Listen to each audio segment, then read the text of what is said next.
Alright class, welcome to the next unit, which is polar. Why don't you guys pause the screen and write this stuff down real quick. Basically what this is we used to work in rectangular form all the time. X, Y, you move left, right, up, down. And now we're going to start working with polar form, which involves a radius and an angle. If r is positive, you move the number of radii in that direction of theta, and if r is negative, then you move in the opposite direction. If theta is negative, that just means go around the circle backwards like it did before, if you have a negative angle. So hopefully you paused and wrote this down, because I'm going to scroll. So we're going to plot these pairs. Remember, this is r, this is theta. So all you do is go over to that theta. Here's the line 120 over here. And you go out 2 radii, so 1, 2. So that is where the point r2, 120 is.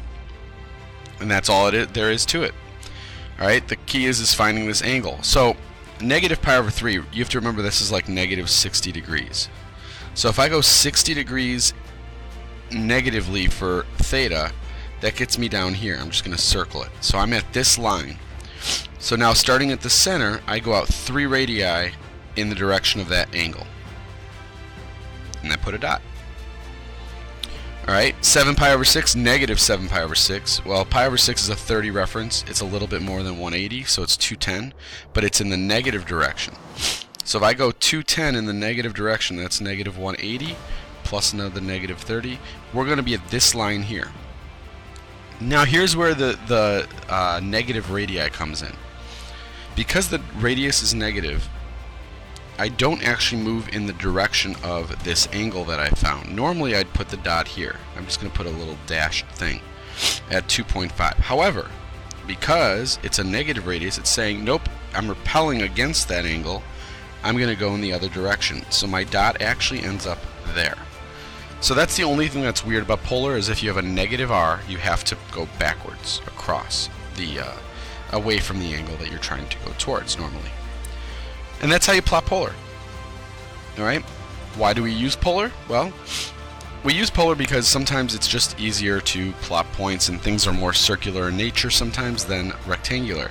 So if we look at rectangular versus polar, these are, believe it or not, the same point. So negative 1.03 and 2.82 would be somewhere there. That's the same thing as saying go out at an angle of 110. I'm going to just draw a line here. Let's just say that's 110. Go out 3. So I'm going to be at that point. So this would be at an angle of 110 from here, and it's going out 3. So sometimes it's easier to write it like that because it's more exact than these weird decimals. So that's that. Alright, so now we're going to actually figure out how to convert between rectangular and polar. So there's formulas that are important, and these come from basically triangles.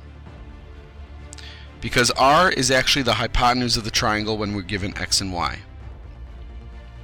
Well, and you can also use SOHCAHTOA to get these other ones. So if you use SOHCAHTOA, we get that x is equal to r times cosine of theta, and y is equal to r times sine of theta. And then using Pythagorean theorem, we can say that r squared is equal to x squared plus y squared. And to find an angle given x and y, if we're given x and y, that's a trig function of tangent that we can work with. We can find an angle by using tangent inverse of y over x. Now you have to be careful though, you have to check the quadrant that that's in. So check your quads.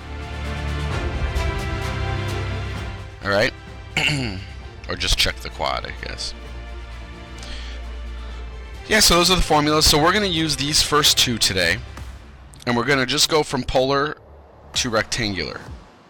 So I'm giving you r and theta for all of these. And I need x and y. So if I know that x is equal to r cosine theta, I can just fill in the blanks. And y equals r cosine theta. Now at this stage, this is just you knowing your unit circle.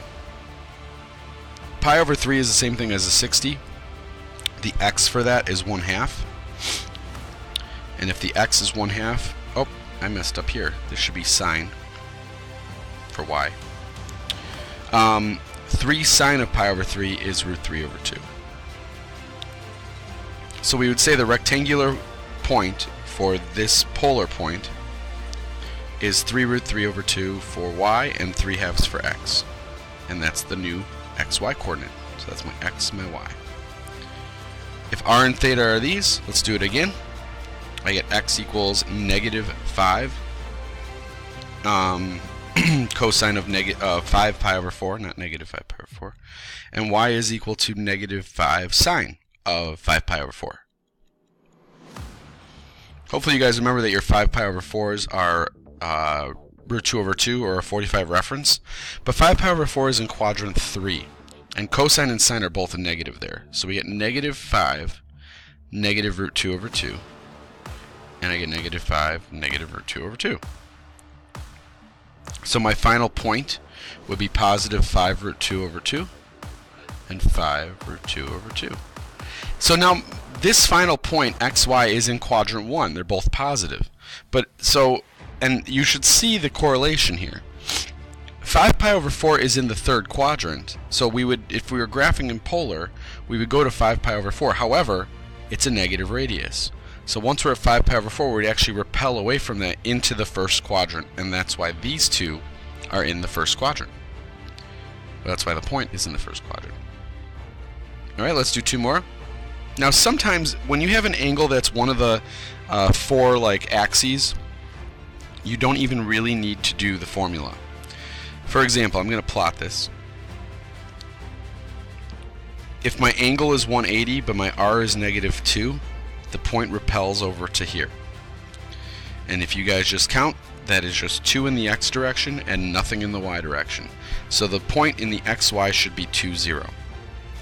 Now let's say that you are not comfortable just doing that. You can still go about your business and do your formulas. And again, remember, cosine at 180 is negative 1. So negative 2 times negative 1 will give you that 2.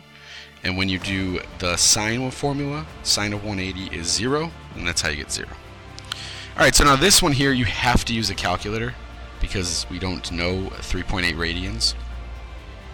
And this is in radians, by the way, because there are no degree symbols. So all you do is just write out the formula, cosine of 3.8. Okay. And then you do the same thing for y with sine. Make sure your calculator's in radians and then start typing away. You get that x is negative 1.82. And then if you do it again, you get that y is negative 1.41. Okay? And that is how you go from polar to rectangular. Tomorrow we're going to look at the other way, which can be a little more tricky, but overall it's a very similar process. So I will see you then.